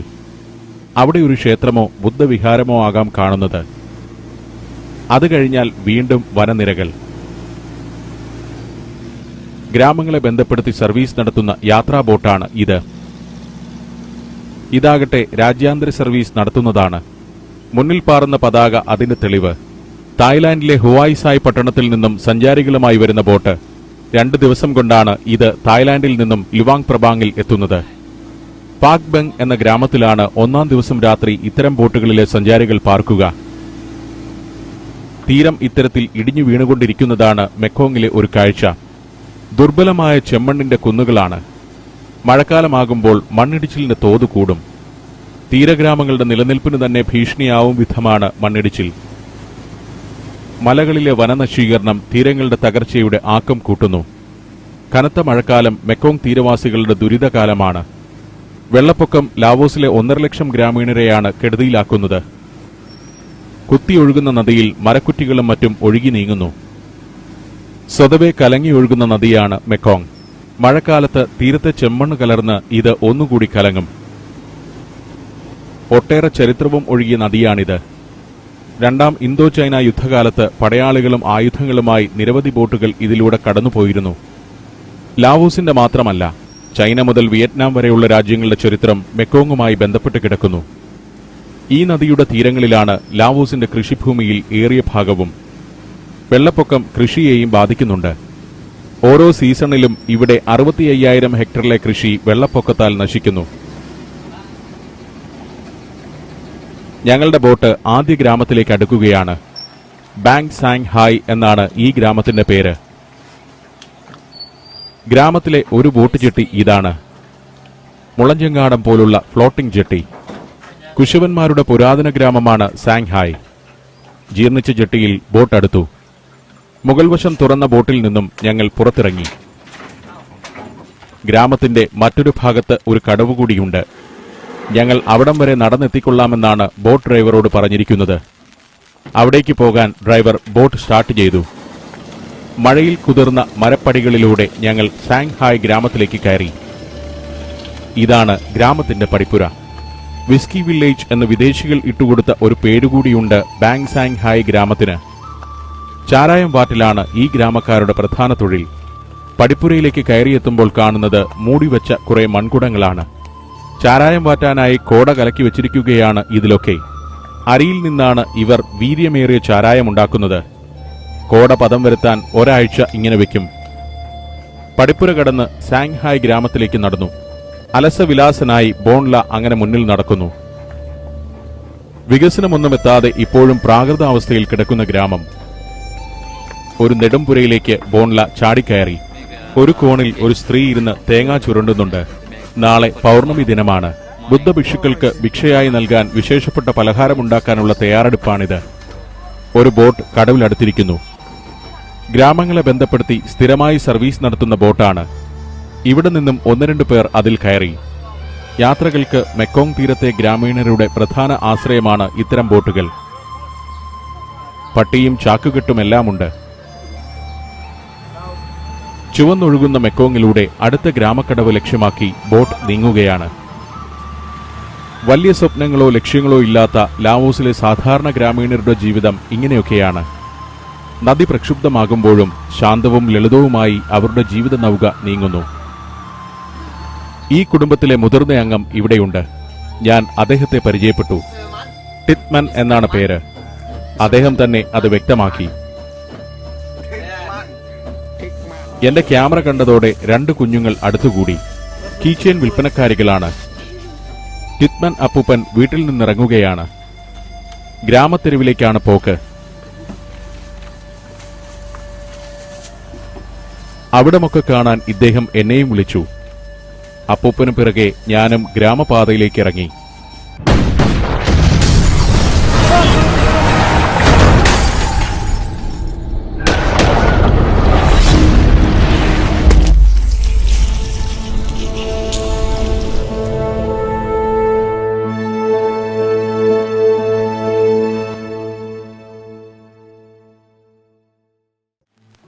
ലാവോസിലെ സാങ്ഹായ് എന്ന കൊച്ചു ഗ്രാമത്തിൽ ഞാൻ സഞ്ചാരം തുടരുകയാണ്. ചെറിയൊരു ബുദ്ധക്ഷേത്രത്തിനു ചുറ്റുമായി രൂപം കൊണ്ട ഗ്രാമം. ചാരായം പാറ്റുകാരുടെ ഗ്രാമം കൂടിയാണ് ബാൻ സാങ്ഹായ്. തീർത്തും അവികസിതം. ഗൈഡ് ബോൺലയുടെ പിന്നാലെ ഗ്രാമവഴികളിലൂടെ നടത്തം തുടർന്നു. ലാവോസിന്റെ ഉൾനാടൻ ഗ്രാമങ്ങളൊക്കെ ഇങ്ങനെയാണ്.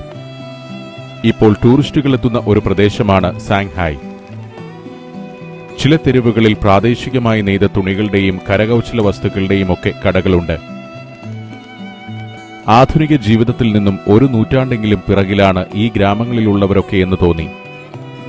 ഈ അമ്മയും മകളും ചിത്രത്തുണികൾ എനിക്ക് വിൽക്കാൻ ഒരു വിഫല ശ്രമം നടത്തി. ചിത്രത്തുന്നൽ ഇവരുടെ പരമ്പരാഗത കൈത്തൊഴിലാണ്. ഇവിടെ ഇവർ നിർമ്മിക്കുന്ന ഉൽപ്പന്നങ്ങളൊക്കെ ലുവാങ് പ്രബാങ്ങിലെ നൈറ്റ് മാർക്കറ്റിലാണ് എത്തുന്നത്. ഈ ഗ്രാമത്തിൽ വല്ലപ്പോഴും എത്തുന്ന ടൂറിസ്റ്റുകളിൽ നിന്നും ഇവർ വലിയ കച്ചവടമൊന്നും പ്രതീക്ഷിക്കുന്നില്ല.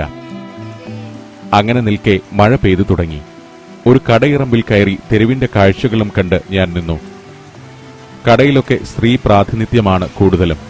പണ്ട് വീടുകളിൽ ഒതുങ്ങിക്കഴിഞ്ഞിരുന്നവരാണ് ലാവോസിലെ പെണ്ണുങ്ങൾ. എന്നാൽ ഇപ്പോൾ ഇവിടെ തൊഴിൽ രംഗത്ത് സ്ത്രീ പ്രാതിനിധ്യമാണ് വ്യാപകമായി കാണുന്നത്. ഇറമ്പിൽ കയറി നിന്ന കടയിലെ വിൽപ്പന വസ്തു ഇതാണ്. സ്നേക്ക് വൈൻ എന്ന ഓമനപ്പേരിൽ അറിയപ്പെടുന്ന സ്വയംബൻ സാധനം. പലതരം പാമ്പുകൾ കുപ്പികളിൽ പത്തിവിടർത്തി കിടക്കുന്നു. ഇന്നാട്ടുകാർ ലാവോ ലാവോ എന്ന് വിളിക്കുന്ന വാറ്റുചാരായത്തിലാണ് പാമ്പിനെ ഇട്ടുവച്ചിരിക്കുന്നത്.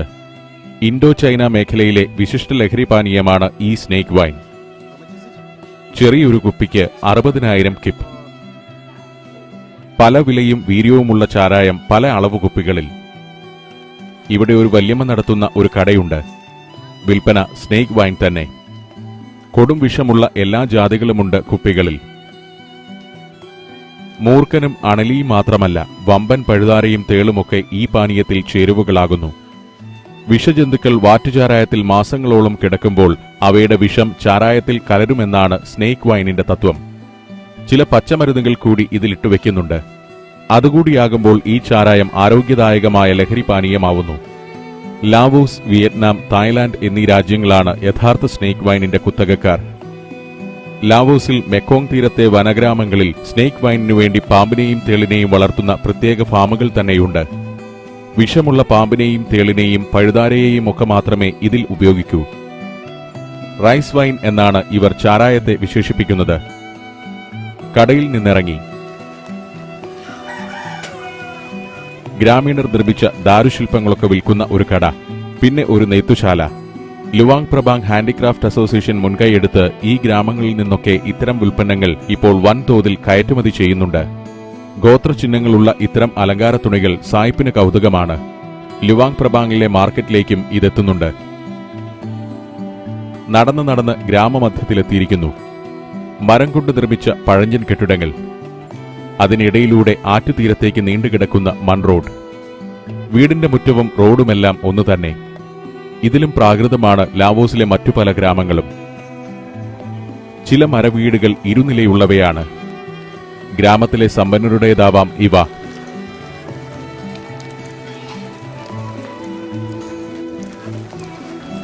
മുളം തഴുതൽ കൊണ്ട് 4 പുറവും മറച്ച ഇത്തരം വീടുകളാണ് ഗ്രാമത്തിൽ കൂടുതലായും കാണുക. തുണിനെയ്ത്താണ് ഈ കുടുംബങ്ങളുടെയൊക്കെ ഉപജീവനമാർഗം.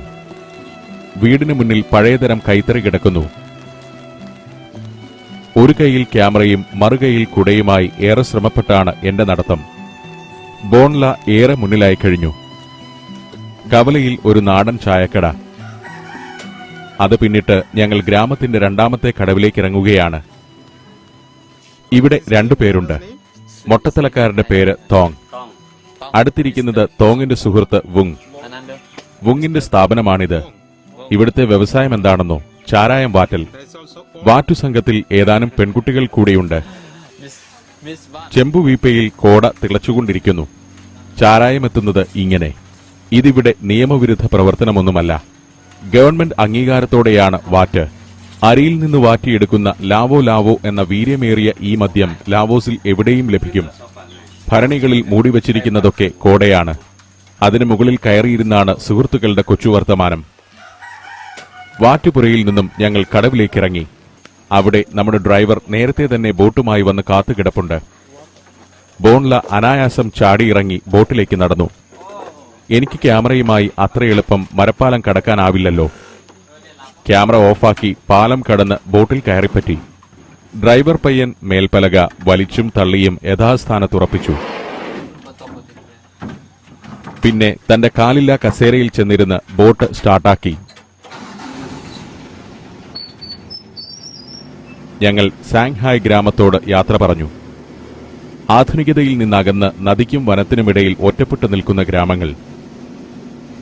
ലാവോസിന്റെ ഈ ശൈലി എന്നെ കൂടുതൽ ആകർഷിച്ചു തുടങ്ങിയിരിക്കുന്നു. മുന്നിൽ നദീതീരവും മലനിരകളുമൊക്കെ കോടമഞ്ഞിനാൽ മൂടിത്തുടങ്ങിയിരിക്കുന്നു. മലകളിൽ മാരി പെയ്യുകയാണ്. നദിയിലെ ജലനിരപ്പും കുത്തൊഴുക്കും വർദ്ധിച്ചിട്ടുണ്ട്. ഇങ്ങനെ അപ്രതീക്ഷിതമായാണ് മെക്കോങ്ങിൽ ജലനിരപ്പുയരുക. ദിവാസ്വപ്നങ്ങളിൽ മുഴുകിയിരിക്കുന്നു പാവം ബോൺല. $100 കൂലി വാങ്ങുന്ന ടൂർ ഗൈഡാണ്. നദി മുറിച്ചുകടന്ന് മറുതീരത്തേക്കാണ് പോകുന്നത്. ഡ്രൈവർ പയ്യനെങ്കിലും ഈ കലയിൽ വിദഗ്ധനാണ്. ഒഴുക്കിനെതിരെ തീരത്തോടടുപ്പിച്ചാണ് അവൻ ബോട്ട് വിടുന്നത്. പലയിടത്തും തീരം നിബിഡ വനമാണ്. പലയിന വൃക്ഷങ്ങളും മുളങ്കൂട്ടങ്ങളും വള്ളിപ്പടർപ്പുകളുമുള്ള വനം. ചില ഭാഗങ്ങളിൽ ഈ തീരക്കാടുകൾക്കപ്പുറം ഒരു ഗ്രാമം മറഞ്ഞിരിപ്പുണ്ട്. മെക്കോങ്ങിന്റെ കരയിലെ പാക് ഔ എന്ന പ്രാചീന ഗുഹകൾ കാണാനാണ് ഇനി ഞങ്ങളുടെ യാത്ര. 1980-കൾ വരെയും ബോട്ടുകളായിരുന്നു ഈ നാടിന്റെ പ്രധാന ഗതാഗത ഉപാധി. റോഡുകൾ വിപുലമായതോടെ ബോട്ടുകളുടെ എണ്ണം ഗണ്യമായി കുറഞ്ഞിട്ടുണ്ട്. എങ്കിലും തീരഗ്രാമങ്ങളുടെ പ്രധാന ആശ്രയം ഈ ബോട്ടുകൾ തന്നെയാണ്. ഒരു വനമേഖല പിന്നിടുന്നതോടെ പിന്നെ ഒരു ഗ്രാമം കാഴ്ചയിലെത്തുന്നു. വനത്തെയും നദിയെയും ഉപജീവിച്ചു കഴിയുന്നവരാണ് ഈ ഗ്രാമക്കാരിൽ കൂടുതലും. വില്ലേജ് ഫോറസ്ട്രി എന്നൊരു പദ്ധതി തന്നെ ഇവിടെ ആവിഷ്കരിച്ച് നടപ്പാക്കി വരികയാണ് ഗവൺമെന്റ്. ഗ്രാമീണരുടെ സഹായത്തോടെയുള്ള വനസംരക്ഷണമാണ് പ്രധാന ലക്ഷ്യം. വനവിഭവങ്ങളിൽ നിന്നുള്ള വരുമാനം ഗ്രാമീണർക്ക് ലഭിക്കുകയും ചെയ്യും. കുത്തിയൊഴുകുന്ന നദിയിലാണ് അഭ്യാസം.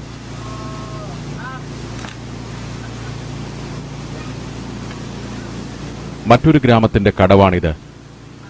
ലാവോസിലെ ഇത്തരം ഗ്രാമങ്ങളെല്ലാം ഇപ്പോഴും പിന്നോക്കാവസ്ഥയിലാണ്. പല ഗ്രാമത്തിലും റോഡുകളോ വൈദ്യുതിയോ ഇല്ല. ശുദ്ധജല ദൗർലഭ്യവും ഒരു പ്രശ്നമാണ്. മെക്കോങ് തീരഗ്രാമങ്ങളിൽ അടിസ്ഥാന സൗകര്യങ്ങൾ എത്തിക്കുന്ന പദ്ധതികൾ പലതും പുരോഗമിക്കുകയാണിപ്പോൾ.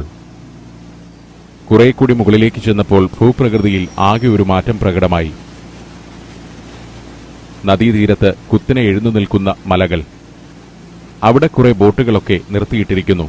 ടൂറിസ്റ്റുകളുടേതാവാം. പാക് ഔ ഗുഹകൾക്കരികെ എത്താറായിരിക്കുന്നു എന്നതിന്റെ സൂചനയാണ്. നദീതീരം ക്രമാതീതമായി ഇടിഞ്ഞു താണുകൊണ്ടിരിക്കുന്നത് പ്രകൃതിയെക്കുറിച്ച് ആശങ്കയുണ്ടാക്കുന്ന ഒരു കാഴ്ച. ഓരോ വർഷവും മഴക്കാലത്ത് ഇത് പതിവാണ്. ഇങ്ങനെ മണ്ണിടിഞ്ഞ് നദിയുടെ വീതി കൂടിക്കൊണ്ടേയിരിക്കുന്നു. തീരഗ്രാമങ്ങൾക്കും അവിടുത്തെ കൃഷിയിടങ്ങൾക്കും വലിയ ഭീഷണിയാണ് ഈ മണ്ണിടിച്ചിൽ.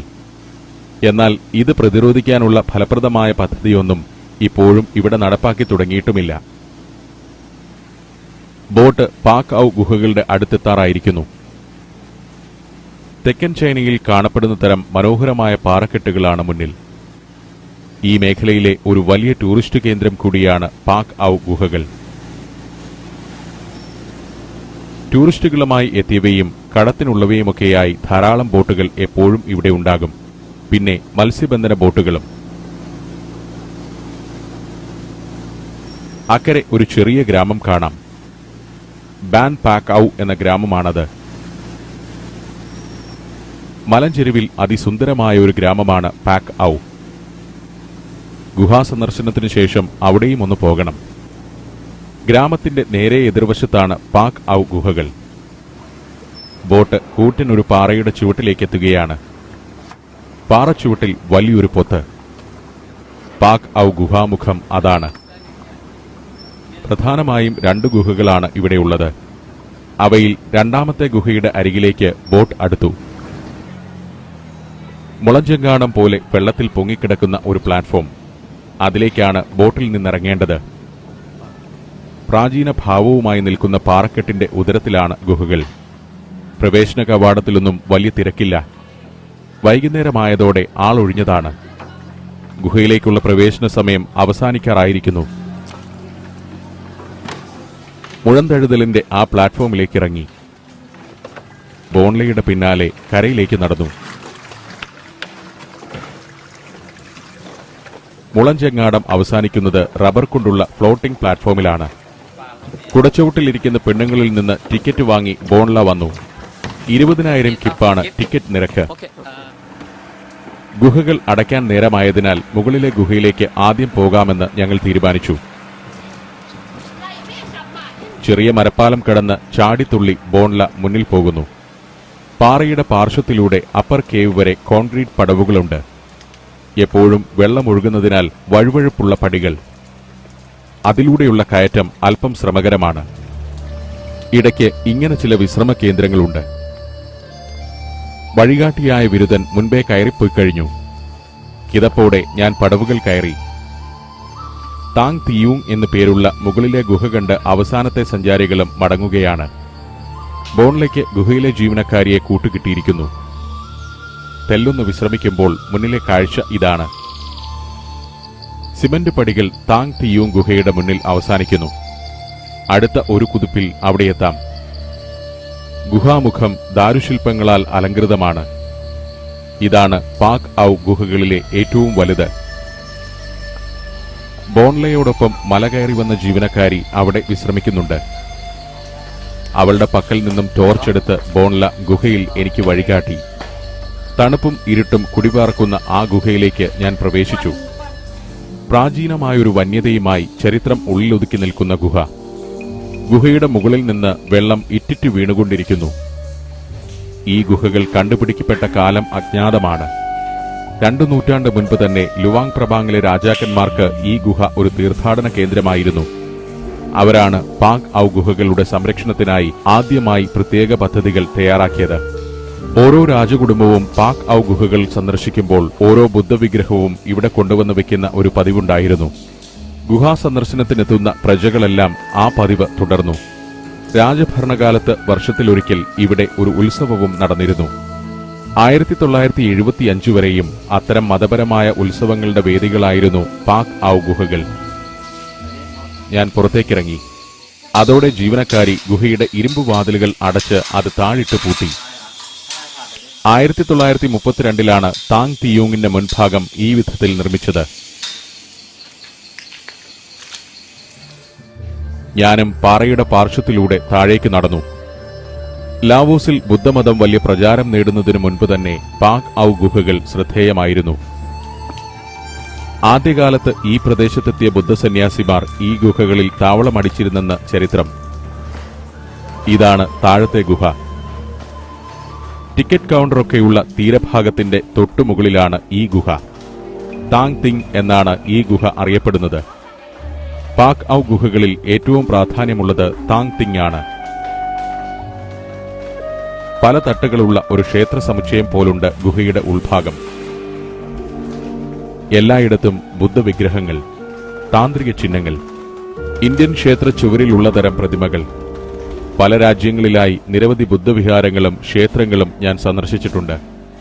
എന്നാൽ ഇത്രയധികം ബുദ്ധവിഗ്രഹങ്ങൾ ഒരുമിച്ച് കാണുന്നത് ആദ്യമായാണ്. പല വലിപ്പത്തിലും പല രൂപത്തിലുമുള്ള പ്രതിമകൾ. 18-ാം നൂറ്റാണ്ട് മുതലുള്ള ബുദ്ധവിഗ്രഹങ്ങൾ ഇതിലുണ്ട്. ആദ്യകാലത്ത് നദി കടന്ന് പാക് ഔ ഗുഹയിൽ തീർത്ഥാടനത്തിനെത്തുന്ന രാജാക്കന്മാരുടെ പക്കലൊക്കെ ഒരു ബുദ്ധവിഗ്രഹവും ഉണ്ടായിരുന്നു. പിന്നെ വിശ്വാസികൾ അതൊരു പതിവാക്കി. ഇപ്പോൾ 4000-ത്തിലധികം വിഗ്രഹങ്ങൾ ഇവിടെയുണ്ട്. ഗുഹയുടെ ഓരോ തട്ടിലേക്കും പടവുകളുണ്ട്. അത് കയറി ചെന്നാൽ കൂടുതൽ വിഗ്രഹങ്ങൾ അടുത്ത് കാണാം. 18-20 നൂറ്റാണ്ടുകൾക്കിടയിൽ രാജകുടുംബം പ്രത്യേകമായി നിയോഗിച്ച ശില്പികൾ നിർമ്മിച്ചതാണ് ഈ ശില്പങ്ങളിൽ കുറെയെണ്ണം. കല്ല്, മരം, ലോഹം എന്നിവ കൊണ്ടെല്ലാമുള്ള വിഗ്രഹങ്ങളുണ്ട്. ദാരുശില്പങ്ങളാണ് എണ്ണത്തിൽ കൂടുതൽ. ചിലത് പല ലോഹക്കൂട്ടുകൾ കൊണ്ടുള്ളതാണ്. ഓടുകൊണ്ടും മൃഗങ്ങളുടെ കൊമ്പുകൊണ്ടും വരെ ഉണ്ടാക്കിയ ബുദ്ധപ്രതിമകൾ ഈ ഗുഹയിൽ കാണാം. ആധുനിക കാലത്ത് ഗുഹ ഈ വിധത്തിൽ സംരക്ഷിക്കാൻ ലാവോസിന് സഹായം നൽകിയത് ഓസ്ട്രേലിയൻ ഗവൺമെന്റാണ്. ഗുഹ അടയ്ക്കാനുള്ള നേരമായിരിക്കുന്നു. നദിക്കക്കരെ കാണുന്നത് പാക് ഔ ഗ്രാമമാണ്. പരമ്പരാഗതമായി ആ ഗ്രാമക്കാരാണ് ഈ ഗുഹകളുടെ സംരക്ഷകർ. ഇവിടെ ജോലി ചെയ്യുന്നവരെ കൊണ്ടുപോകാൻ വള്ളം വന്ന് ഫ്ലോട്ടിംഗ് ജെട്ടിയിൽ അടുക്കുന്നത് കാണാം. ഓരോ വീട്ടിലേക്കുമുള്ളവരെ കൊണ്ടുപോകാൻ ഓരോ വള്ളം വരും. പല കച്ചവടങ്ങളിൽ ഏർപ്പെട്ടിരുന്നവരൊക്കെ മടങ്ങുകയാണ്. ചുണ്ണാമ്പുകല്ല് മലയുടെ ചുവട്ടിലെ മനോഹരമായ ഒരു ഗ്രാമമാണ് ബാൻ പാക് ഔ. നാം ഔ നദി മെക്കോങ്ങുമായി സന്ധിക്കുന്നിടത്താണ് അതിന്റെ സ്ഥാനം. തികച്ചും കാൽപ്പനികമെന്ന് തോന്നുന്ന ഗ്രാമമാണ് പാക് ഔ. പാക് ഔ ഗുഹകളുടെ സംരക്ഷകരെന്ന നിലയിൽ പണ്ട് ലുവാങ് പ്രബാങ്ങിന്റെ രാജാക്കന്മാർ ആ ഗ്രാമത്തിന് പ്രത്യേക പരിഗണന തന്നെ നൽകിയിരുന്നു. ഇപ്പോൾ ഒരു ടൂറിസ്റ്റ് കേന്ദ്രമാണത്. ഗുഹയിലെ ഇന്നത്തെ കളക്ഷൻ എണ്ണി തിട്ടപ്പെടുത്തുകയാണ് ഇവിടെ കുറെ പേർ. കണക്ക് പരിശോധിക്കാനായി ഒരാളും എത്തിയിട്ടുണ്ട്. ലാവോസ് ഗവൺമെന്റിന്റെ നേരിട്ടുള്ള മേൽനോട്ടത്തിലാണ് ഈ ഗുഹയുടെ ദൈനംദിന പ്രവർത്തനം. നല്ല വരുമാനമുള്ള ടൂറിസം സെന്ററാണിത്. ജോലിക്കാരെ കൊണ്ടുപോകാൻ കൂടുതൽ വള്ളങ്ങൾ എത്തിക്കൊണ്ടിരുന്നു.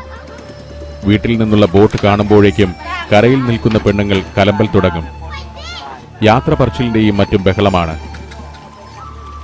രാവിലെ വീട്ടിൽ നിന്ന് ആരെങ്കിലും ഒരു വള്ളത്തിൽ ഇവിടെ കൊണ്ടുവന്നിറക്കുന്നു. പിന്നെ വൈകുന്നേരം വരെ ജോലി. വൈകിട്ട് വീണ്ടും വള്ളമെത്തുന്നു.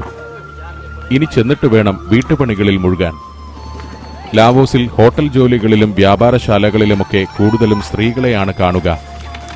തൊഴിൽ രംഗത്തേക്കിറങ്ങുന്ന സ്ത്രീകളുടെ എണ്ണം വർദ്ധിച്ചു വരികയാണിവിടെ.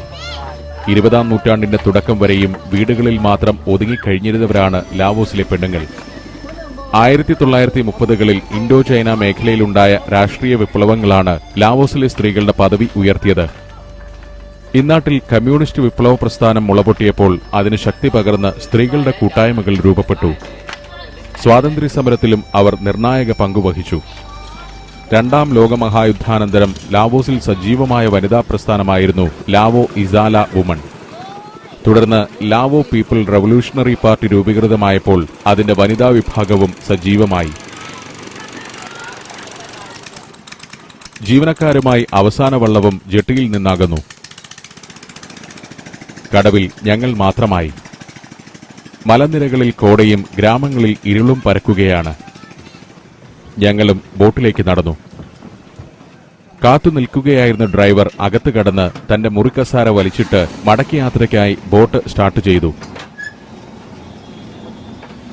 ഈ ഗുഹ കണ്ട ശേഷം മറുകരയിലുള്ള ബാൻ പാക് ഔ ഗ്രാമത്തിൽ കൂടി പോകണമെന്നായിരുന്നു എന്റെ തീരുമാനം. എന്നാൽ ബോൺല എന്നെ നിരുത്സാഹപ്പെടുത്തി. സന്ധ്യയായെന്നും രാത്രിയിൽ കുത്തൊഴുക്കുള്ള നദിയിലെ യാത്ര റിസ്ക് ആണെന്നും അവൻ. അങ്ങനെയാണ് പാക് ഔവിനോട് വിട പറയാൻ തീരുമാനിച്ചത്. ഒഴുക്കിനനുസരിച്ചാണ് മടക്കയാത്ര എന്നതിനാൽ ബോട്ടിന് വേഗം കൂടുതലാണ്. ഇങ്ങോട്ട് വന്നതിന്റെ പകുതി നേരം കൊണ്ട് ലുവാങ്ങിൽ തിരിച്ചെത്താം. മെക്കോങ് തീരത്തെ കാടുകൾ ഒരു കാഴ്ചയാണ്. ലാവോസിന്റെ ഭൂവിസ്തൃതിയുടെ 70% ഇത്തരം വനമേഖല തന്നെ. ലോകത്തെ തന്നെ അത്യപൂർവ ഇനത്തിൽപ്പെട്ട ഉരകങ്ങളുടെയും പക്ഷികളുടെയും ആവാസ കേന്ദ്രമാണ് ഈ കാടുകൾ. വനസംരക്ഷണത്തിനായി 18 നാഷണൽ ബയോഡൈവേഴ്സിറ്റി കൺസർവേഷൻ ഏരിയകൾ രൂപീകരിച്ച് പ്രവർത്തനം തുടങ്ങിയിരിക്കുകയാണ് ഇപ്പോൾ ഗവൺമെന്റ്. ഇൻഡോ ചൈന മേഖലയിൽ തന്നെ ഏറ്റവും വലിയ വനനശീകരണം നടക്കുന്നത് ലാവോസിലാണ്. 1990നും 2005നും ഇടയിൽ രാജ്യത്തെ 7% വനമാണ് വെട്ടിവെളുപ്പിക്കപ്പെട്ടത്. വലിയൊരു വനമേഖല കഴിയുമ്പോൾ പിന്നെ ഒരു ഗ്രാമം എത്തുകയായി. പട്ടണത്തിലെ കച്ചവടമോ ജോലിയോ കഴിഞ്ഞ് ആളുകൾ സ്വന്തം ഗ്രാമത്തിലേക്ക് മടങ്ങിയെത്തുന്നു. സായന്തനങ്ങളിൽ ഇതിവിടുത്തെ പതിവ് കാഴ്ച. ചില ഗ്രാമക്കടവുകൾക്ക് കൽക്കെട്ടുകൾ പോലുമില്ല. ഈ ലാളിത്യവും പ്രാകൃത സൗന്ദര്യവുമാണ് അത്യാധുനികതയുടെ നാടുകളിൽ നിന്ന് ഇവിടേക്ക് സഞ്ചാരികളെ ആകർഷിക്കുന്നത്. നദിയെ ഭയന്ന് തൂണിൽ ഉയർന്നു നിൽക്കുകയാണ് ഗ്രാമക്കുടിലുകൾ. ഈ ഭൂമിയുടെ ഓരോ കോണിലും ഇങ്ങനെ നമ്മളൊന്നും അധികമറിയാത്ത എത്രയെത്ര നാടുകളുണ്ടെന്നാണ് ഈ ഏകാന്തയാത്രയിൽ ഞാൻ ചിന്തിക്കുന്നത്. എന്റെ ഗ്രാമത്തിൽ നിന്നും ആയിരക്കണക്കിന് കിലോമീറ്ററുകൾക്കകലെയാണ് കലങ്ങിമറിഞ്ഞ് കുത്തിയൊഴുകുന്ന ഈ നദി. അതിൽ മുൻപരിചയമൊന്നുമില്ലാത്ത രണ്ടുപേർക്കൊപ്പമാണ് യാത്ര. തെരുവിൽ വെച്ച് യാദൃശ്ചികമായി പരിചയപ്പെട്ടതാണ് ബോൺലെയെ. $100 തന്നാൽ കൂടെ വരാമെന്ന് അവൻ ഏൽക്കുകയായിരുന്നു. മനോരാജ്യത്തിലാണ് ബോൺല. വീടണയാനുള്ള തിരക്കിൽ ഡ്രൈവർ. ഞങ്ങൾ 3 മനുഷ്യജീവികളുമായി ബോട്ട് മെക്കോങ്ങിലൂടെ താഴേക്ക് നീങ്ങിക്കൊണ്ടിരുന്നു.